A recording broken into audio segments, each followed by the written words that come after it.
Hello student, welcome to our channel. Our next video in this unit thermodynamics is about heat capacity. ठीक है, we are in the last of this chapter. तो आपके पास आज का topic रहेगा heat capacity. Heat capacity को हम सी से लिखते हैं. हीट कैपेसिटी जो होता है that is denoted by C, और इसका फॉर्मूला जो होगा C is equal to Q upon del T. C is equal to Q upon del T. यानी कि अगर मैं टेम्परेचर डिफरेंस को 1 डिग्री से बढ़ाऊं तो वो हीट कैपेसिटी के बराबर हो जाएगी. तो डेफिनेशन क्या बनी? Amount of heat required to raise the temperature through 1 degree Celsius of a system is called heat capacity.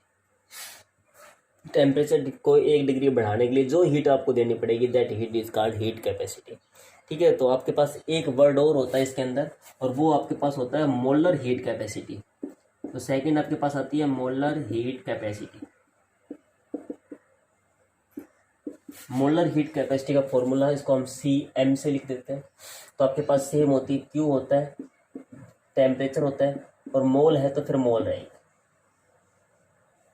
यानी डेफिनेशन की बनी amount of heat required to raise the temperature through 1 degree of 1 mole of compound. 1 mole का अगर आपके पास कोई system है, 1 mole का अगर आपको कंपाउंड, उसका टेम्परेचर 1 डिग्री बढ़ाने के लिए जितनी हीट आप सप्लाई करोगी, मतलब इसको भी आपने 1 बना दिया, इसको भी आपने 1 बना दिया, तो आपके पास Q is equal to C M तो हो गया. ये डेफिनेशन बनाने का तरीका है. तो आपके पास टेम्परेचर को 1 डिग्री बढ़ाने के लिए जितनी हीट देनी पड़ेगी, लेकिन कब? 1 मोल सब्सटेंस आपके पास जो, तब आपको उसको क्या बोलेंगे? Molar heat capacity. ठीक है, इसी तरह आपके पास एक हीट कैपेसिटी और होती है, उसको आप बोलते हैं equivalent heat capacity, sorry specific heat capacity. Specific heat capacity. तो थर्ड जो आपके पास इस कैटेगरी में है that is specific heat capacity. मैं सी एस पी से लिख देता हूँ, इक्विवेलेंट से इस ऐसे भी देते हैं इसको, ई क्यू से, इक्विवेलेंट से. इसका फॉर्मूला क्या होगा? वह same formula Q del T और एम. यानी कि amount of heat required to raise the temperature through 1 degree of a system. कब? लेकिन जब आपके पास 1 ग्राम कम. तो सब डेफिनेशन सेम ही है. अमाउंट ऑफ, ये आपके पास सेम थी हीट कैपेसिटी. तो आपके पास amount of heat required to raise the temperature through 1 degree. तो हीट कैपेसिटी 1 मोल का होगा तो मोलर हीट कैपेसिटी, 1 ग्राम का होगा तो स्पेसिफिक हीट कैपेसिटी. यहाँ से आप क्यू का फॉर्मूला भी आप बना सकते हो, Q is equal to C M del T और एन आपके पास. तो हम यहाँ से अगर सी एम टी और आपको एन मिल जाए तो आपके पास क्यू भी निकाल सकते हो, अमाउंट ऑफ हीट. तो ये आपके पास 3 डेफिनेशन रहेंगी, heat capacity, molar heat capacity और स्पेसिफिक हीट कैपेसिटी. ठीक है भाई. जैसे आपके पास क्वेश्चन आ जाए, एक आपके पास कोई 5 ग्राम 6 ग्राम 9 ग्राम एल्यूमिनियम है. ठीक है भाई, वो 5 ग्राम 5 जूल हीट अब्जॉर्ब करता है. तो हम ये सब वैल्यू निकाल सकते हैं. सी का फॉर्मूला क्या होगा? सी का फॉर्मूला होगा 5 अपॉन, कब के लिए करता है? To raise the temperature from 27 degree Celsius to 30 degree Celsius. यानी कि 3 का डिफरेंस होगा, चलो 37 लिख देता हूँ, 10 का डिफरेंस हो गया, इतना लिखेंगे. अगर आपको सी एम निकालना है तो 5 अपॉन 10, तो ऐसे कैसे रहेगा? मोल निकाल लो. 9 अपॉन एल्यूमिनियम के मास 27, यानी कि 1 अपॉन 3, 1 और 3 आपके पास हो जाएगा. अगर मोलर स्पेसिफिक निकालना, सिर्फ ग्राम लिखना तो 9 ग्राम. तो सिंपल आपके पास जैसे डेफिनेशन में लिखा है वैसे आपके न्यूमेरिकल्स होंगे नहीं इसके ऊपर, तो फॉर्मूला ध्यान होना ही चाहिए. अभी क्या करते हैं हम? टाइप ऑफ हीट कैपेसिटी पढ़ते हैं. हीट कैपेसिटी को हम 2 तरीकों में बांटते हैं. एक बार हम वॉल्यूम कांस्टेंट करते हैं, एक बार हम टेम्परेचर कांस्टेंट करते हैं. तो टाइप ऑफ हीट कैपेसिटी में 2 टाइप की होती है. पहला है heat capacity at constant volume. मतलब आपके बार हीट कैपेसिटी निकालेंगे लेकिन वॉल्यूम कांस्टेंट करके, स्मॉल वी लिख दिया, इसका मतलब वॉल्यूम कांस्टेंट है. चलो तो भाई इसको निकालते हैं. तो अगर हम किसी भी तरीके से आप लोग निकाल सकते हो, किसी भी तरीके से निकाल सकते हो. जैसे कि अपने पास ये फॉर्मूला होता है D Q is equal to D U upon P D B upon D T. P D B. अभी आपने कहा है कि वॉल्यूम कांस्टेंट है, अभी आपने बोलना है वॉल्यूम कांस्टेंट है, उसका डेरिवेशन कितना हो जाएगा? किसी भी कांस्टेंट चीज़ का डेरिवेशन जो होता है मैथमेटिक्स में आप पढ़ोगे 0 होता है. तो ये टर्म तो आपके पास गया, तो D Q upon D you बचा. मैं टेम्परेचर के थ्रू इसका डिफ्रेंशिएट कर देता हूँ, टेम्परेचर के थ्रू इसका डिफ्रेंशिएशन कर दिया, यहाँ पे सब कुछ क्या है, वॉल्यूम कांस्टेंट पे काम हो रहा है। तो ये चीज़ देख के बताओ, Q अपॉन डेल टी, अभी फॉर्मूला पढ़ा था Q अपॉन टी, C का फॉर्मूला था, और यहाँ पे क्या है V, तो V आपके पास हो जाएगा, तो इसका फॉर्मूला क्या बना, du अपॉन dt। तो space mole heat capacity at constant volume, heat capacity at constant volume किस तरह डिफाइन करेंगे, इसको डिफाइन करेंगे heat supplied to raise the temperature through 1 degree volume constant रखते हुए। ये तो फॉर्मूला बना भाई, ये इसी का फॉर्मूला है, लेकिन क्या हीट कैपेसिटी हीट है, लेकिन टेम्परेचर को 1 डिग्री बढ़ाना है, वॉल्यूम कांस्टेंट रखना है। और अगर यहाँ की भाषा में पढ़ोगे क्या है, it is a change in the U को क्या बोलते हैं, internal energy with respect to temperature. तो इंटरनल एनर्जी में जो चेंज है विद रिस्पेक्ट टू टेम्परेचर, लेकिन सब काम कहाँ है, कांस्टेंट वॉल्यूम के ऊपर। यहाँ पे वॉल्यूम कांस्टेंट है, यू का मतलब क्या होता है, इंटरनल एनर्जी।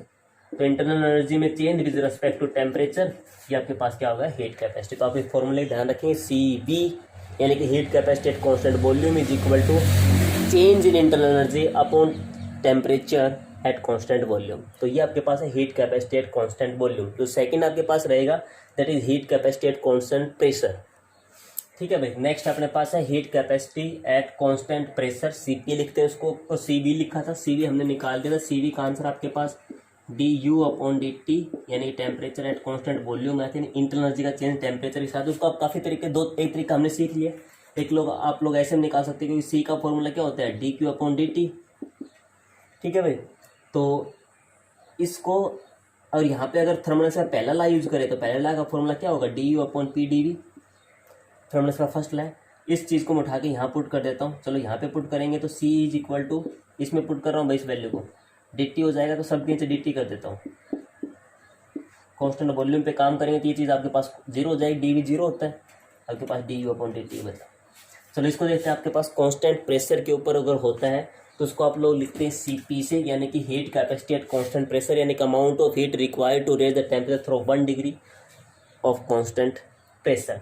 तो इसको हम फाइंड आउट करेंगे कैसे, क्या इसका फॉर्मूला बनेगा, तो उसी तरीके से निकालते जो अपने पास फॉर्मूला था, dq du p dv, ये आपके पास फॉर्मूला है भाई। ठीक है, मैं टेम्परेचर के रेस्पेक्ट में इसका डेरिवेट कर देता हूँ,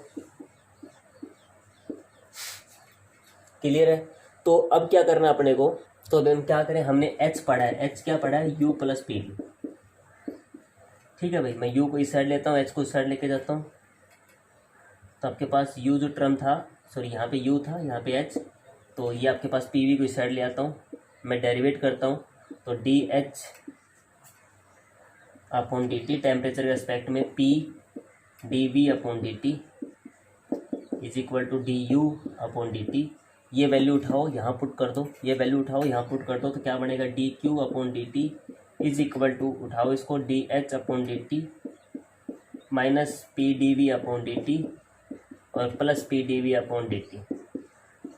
ये दोनों आपके पास कैंसिल आउट हो जाएंगे, क्या वैल्यू बची देख लो आप। इसको आप क्या बोलोगे, C बोलेंगे, लेकिन कब की बात कर रहे हैं, प्रेशर कांस्टेंट पे कर रहे हैं, क्या बचा, DH अपॉन dt। यानी कि डेफिनेशन क्या बनी, heat capacity at constant pressure. एक डेफिनेशन मैं बता सकता हूँ, टेम्परेचर हीट, वो हीट जो 1 डिग्री टेम्परेचर को बढ़ाए कांस्टेंट प्रेशर के ऊपर। या सेकंड डेफिनेशन क्या बनी, it is a change in the enthalpy. H क्या होता है, enthalpy at constant, sorry with respect to temperature at constant pressure. तो दोनों का फॉर्मूला पढ़े तो CV का फॉर्मूला है du upon dt, constant volume है। CP का फॉर्मूला पढ़े तो DH upon dt eight constant pressure. ठीक है, अब ये दोनों फॉर्मूला तो डायरेक्ट याद रख सकते हो आप, ऐसे याद कर लो, U और V साथ साथ आते हैं एक अल्फ़ाबेट में, तो ये साथ रहेंगे, बाकी अपना दूसरा ध्यान रह ही जाएगा। तो ये अपने पास दोनों टर्म्स आई है, CP और CV। तो CP और CV की वैल्यू याद आ चुकी है, अब हम दोनों में रिलेशन पढ़ेंगे। वैसे मैं बता देता हूँ आपको, जो CP होता है वो ग्रेटर होता है CV से, CP जो होता है वो आपके पास ग्रेटर होता है CV से। तो हमारे पास थर्मोडायनामिक्स का पहला क्या कहता है, Q is equal to U plus P D V, यानी कि वर्क।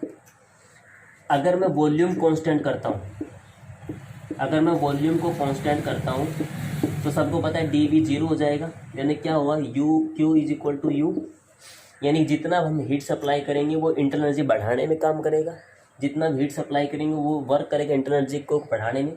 अगर मैं प्रेशर कांस्टेंट रखता हूँ तो हमें पता है जो आपके पास कुछ जीरो होगा नहीं, यहाँ पे तो क्यू जो होगा हीट जो सप्लाई करेंगे वो इंटरनल एनर्जी को भी बढ़ाएगा और वर्क भी करेगा। पीडीवी मतलब वर्क ही तो होता है।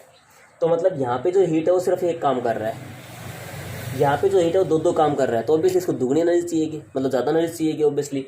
तो आपके पास सीपी जो होता है हमेशा आपके पास सीवी से ग्रेटर देन होता है। तो हम यहाँ पे रिलेशन बनाएंगे, what is the relationship between CP and CV. तो सीपी और सीवी में क्या रिलेशन रहेगा, हम दोनों को माइनस कर देंगे। तो जैसे माइनस करेंगे आप लोग देखो इसका फॉर्मूला क्या रहेगा। तो सीपी माइनस सीवी करते हैं। तो सीपी माइनस सीवी करते हैं। सीपी का फॉर्मूला आपके पास था DH/dt, सीवी का फॉर्मूला था CU/dt। ठीक है भाई। H का फॉर्मूला होता है DU, H का फॉर्मूला होता है U + PV। ठीक है, तो रखो भाई यहाँ पे वैल्यू। तो क्या बन जाएगा आपके पास DU + PdV, सीधा लिख देता हूँ मैं। ठीक है, PdV आपके पास अपॉन dt माइनस DU/dt। इसकी वैल्यूज रखने से पहले मैं यहाँ पे देता हूँ आइडियल गैस इक्वेशन यूज करते हैं। तो PV = RT होता है एक नंबर ऑफ मोल के लिए, एक N की जगह 1 रख दिया आपने। तो PV = मैं यहाँ पे RT पुट कर देता हूँ। ठीक है, और यहाँ पे भी RT पुट कर देता हूँ। ठीक है भाई, चलो करो। तो क्या बच जाएगा, यहाँ पे हम क्या ले रहे हैं CP माइनस CV, ये क्या हो गया DU/dt प्लस का R कांस्टेंट है बाहर निकाल लेते हैं dt/dt माइनस का DU/dt। ये जिट के लिए कुछ नहीं किया, यहाँ पे फॉर्मूला तो था H = U + PV, आप लोगों ने फॉर्मूला पढ़ा है। तो PV की जगह मैं RT लिख सकता हूँ क्योंकि number of mole ideal gas equation के लिए अगर एक नंबर ऑफ मोल है तो R कांस्टेंट है बाहर निकला dt/dt हो गया। तो ये टर्म आपको दिख रही है सेम है, माइनस हो जाएगा, dt से dt कैंसिल हो जाएगा। तो CP माइनस CV = R। तो ये रिलेशन निकल के आया। CP माइनस CV जो होता है वो आपके पास R होता है, यानी कि अगर आपको n नंबर ऑफ मोल्स के लिए लिखना है तो CP माइनस CV = NR। ठीक है भैया, आपके पास ये रिलेशनशिप होगा। वैसे मैं बता देता हूँ CP और CV का अगर हम रेशियो निकालें, आपके पास इंपॉर्टेंट चीज़ तो ये था रिलेशनशिप। अगर इसका रेशियो अपने काम का नहीं है वो, अगर रेशियो आप लोग फाइंड आउट करते हैं उनका रेशियो जो अगर 1.66 के करीब आता है, इसका मतलब वो जो गैस है ना वो मोनोटोमिक गैस है, जैसे कि हीलियम होती है। अगर इसका जो रेशियो आपके पास 1.40 आता है, इसका मतलब वो गैस डायटोमिक है, जैसे कि आपके पास O2 होता है, N2 होता है। अगर उसका जो आंसर है 1.30 आता है, इसका मतलब ट्राइएटोमिक गैस है, जैसे कि आपके पास ओजोन हो। इससे नीचे आएगा तो टेट्राटोमिक, जैसे अमोनिया हो गया। तो ये आपके पास गैस की एटोमिसिटी के बारे में भी बात करता है। और अगर डेल H की वैल्यू, ये सब मैं थोड़ा आपको वैसे बताता हूँ, ये आपके पास आज का टॉपिक था। अगर हम डेल H की वैल्यू की बात करते हैं, यानी कि एंथैल्पी की वैल्यू बात करते हैं, तो अगर डेल H नेगेटिव हो कहीं पे, मैं डेल H लिख देता हूँ, डेल H नेगेटिव हो कहीं पे, इसका मतलब वो जो रिएक्शन है that will be exothermic reaction. और अगर डेल H की वैल्यू पॉजिटिव है that reaction will be endothermic. Exo का मतलब आपके पास बोल सकते हो, एक्सो का मतलब आप बोल सकते हो जहाँ पे हीट रिलीज होती है, आप लोगों ने पढ़ा है जहाँ पे हीट रिलीज होता है हम नेगेटिव साइन से लिखते हैं, हमने पीछे पढ़ा है। और जहाँ पे एंडो होती है, जहाँ पे हीट अब्जॉर्ब होती है, तो ये आपके पास साइन रहेंगे। अगर आपसे कोई पूछे आपके पास आप आइसोथर्मली आप एक्सपेंशन कर रहे हैं, आइसोथर्मली मैं कुछ पीछे की बातें बोल रहा हूँ, आइसोथर्मली एक्सपेंड कर रहे हैं of ideal gas in vacuum है, आइडियल गैस है, आप उसका एक्सपेंशन कर रहे हैं अगेंस्ट वैक्यूम। तो पता है वैक्यूम है तो आपके पास वहाँ पे जो आपके पास है क्यू, हीट सप्लाई होगा नहीं, that will be equals to 0। अब हीट सप्लाई नहीं होगा तो वर्क भी आप लोगों को पता है वहाँ पे वर्क भी 0 ही मिलेगा। और सब आपके पास जब ये दोनों चीज़ें 0 है तो यू अपने पास फर्स्ट लॉ के अकॉर्डिंग 0 हो ही जाएगा। जब एक्सपेंशन करते हैं आइडियल गैस का थर्मोडायनामिकली वैक्यूम के अंदर, तो आपके पास U, Q और W तीनों ही फैक्टर आपके पास 0 हो जाते हैं। नेक्स्ट है आपके पास थर्ड लॉ ऑफ थर्मोडायनामिक्स,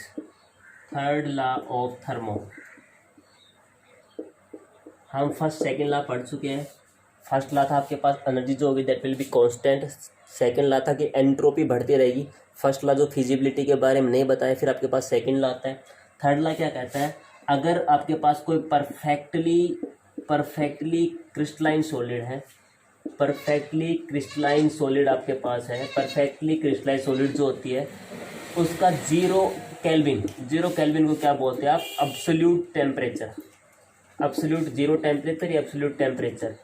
तो एट अब्सोल्यूट 0 टेम्परेचर अगर आपके पास कोई परफेक्टली क्रिस्टलाइन सॉलिड है, उसकी जो एंट्रोपी होगी एस, जिसको आप एंट्रोपी से बोलते थे, दैट विल बी अप्रोचेस 0, वो भी 0 की तरफ बढ़ेगी। क्वेश्चन कहने का मतलब क्या है, एंट्रोपी जो होगी एक परफेक्टली क्रिस्टलाइन सॉलिड की 0 की तरफ अप्रोच करेगी, कब, जब आप एब्सोल्यूट 0 टेम्परेचर लोगे। At absolute 0 temperature entropy of perfectly crystalline solid approaches to 0, यानी अगर कोई परफेक्ट क्रिस्टलाइन सॉलिड है और 0 केल्विन टेम्परेचर के लगभग आप ले रहे हो, तो उसका अरेंजमेंट जो है पार्टिकल्स को बिल्कुल परफेक्ट होगा, बिल्कुल आइडियल अरेंजमेंट होता है, मतलब कुछ रैंडमनेस होता नहीं, ये कहने का मतलब था। लेकिन ऐसा होता नहीं है, ठीक है। एंट्रोपी कभी भी 0 के करीब होती नहीं है। अगर आपके पास कोई अरेंजमेंट भी होगा तो वो एंट्रोपी तो 0 केल्विन पे होगी। एंट्रोपी प्रेजेंट एट 0 केल्विन, उस एंट्रोपी का आप बोलते हैं रेजिडुअल एंट्रोपी, रेजिडुअल एंट्रोपी। तो entropy present at 0 kelvin is called residual entropy. ये आपके पास कहाँ से भी हो सकती है, ये आपके पास कहाँ से हो सकती है, जैसे कि अपने पास एक कोई अरेंजमेंट ले लेते हैं पार्टिकल का, CO पार्टिकल अपने पास। अब सबको पता है अरेंजमेंट होगा तो ये आपके पास ये अरेंजमेंट 2 तरीके से होता है, मतलब CO से भी हो सकता है, OC से भी हो सकता है, ठीक है। CO से भी हो सकता है, OC से। तो अरेंजमेंट क्या था निकलता है, इसका जो फॉर्मूला होता है SR लिखता हूँ, residual entropy, that is equal to K Ln W। W यहाँ पे है नंबर ऑफ पॉसिबल ओरिएंटेशन, यानी कि डायरेक्शन। तो 2 ओरिएंटेशन में रुका है ये, एक CO में एक OC में। तो आपके पास क्या बना, K is equal to Ln, 2 और आपके पास अरेंजमेंट हुए, और इसकी पावर में n लिख देता हूँ, ठीक है। n क्या है, नंबर ऑफ मॉलिक्यूल्स, क्योंकि मैंने किस समय लिए नहीं, 2 मॉलिक्यूल है, 10 मॉलिक्यूल है। इस n को मैं आगे ले आता हूँ, और k और n को आप मल्टीप्लाई करते हो तो आप सबको पता है r बनता है, तो r Ln2। तो ये भी आपके पास निकल के आ जाएगी इस तरीके से। अगर अरेंजमेंट 2 में होता है तो ये भी आपके पास एक तरीका हो सकता है उसका। r की वैल्यू आपको पता है Ln2, तो वहाँ पर नंबर ऑफ मॉलिक्यूल्स दे रखे, तो आप यहाँ पे इस फॉर्मूले में लिख सकते हो। तो ये रेजिडुअल एंट्रोपी होती है, 0 केल्विन पे जो एंट्रोपी है इसको आप रेजिडुअल एंट्रोपी बोलते हैं। वैसे जो आपके पास थर्ड लॉ ऑफ थर्मोडायनेमिक्स होता है, वो वेरियस टाइप की जो इंथैल्पीज होती हैं, उन सब इंथैल्पीज को फाइंड आउट करने में आपकी हेल्प आउट करता है। तो ये आपके पास हीट कैपेसिटी रहेगा, CP/CV का रिलेशनशिप रहेगा, जिस पे आप लोग कर सकते हैं न्यूमेरिकल्स, ठीक है भाई। एक आपके पास किताब में फॉर्मूला दे रखा मिलेगा, but it is used in the unit number 7।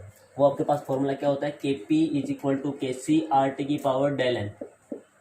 Numerical आगे मिल जाएंगे इसके ऊपर। बाकी ये आपके पास जो फॉर्मूला आएगा ये 7 चैप्टर में आएगा, इक्विलिब्रियम वाले चैप्टर में आपके पास आएगा, तो आप उसको यहाँ पे पढ़ेंगे, ठीक है। तो ये आपके पास रहेगा heat capacity, molar heat capacity, specific heat capacity, CP और CV, और CP और CV के बीच में रिलेशनशिप, क्या उनके इंपॉर्टेंस है। फिर थर्ड लॉ ऑफ थर्मोडायनेमिक्स क्या इंपॉर्टेंट है इसकी, और रेजिडुअल एंट्रोपी आपके पास क्या होता है।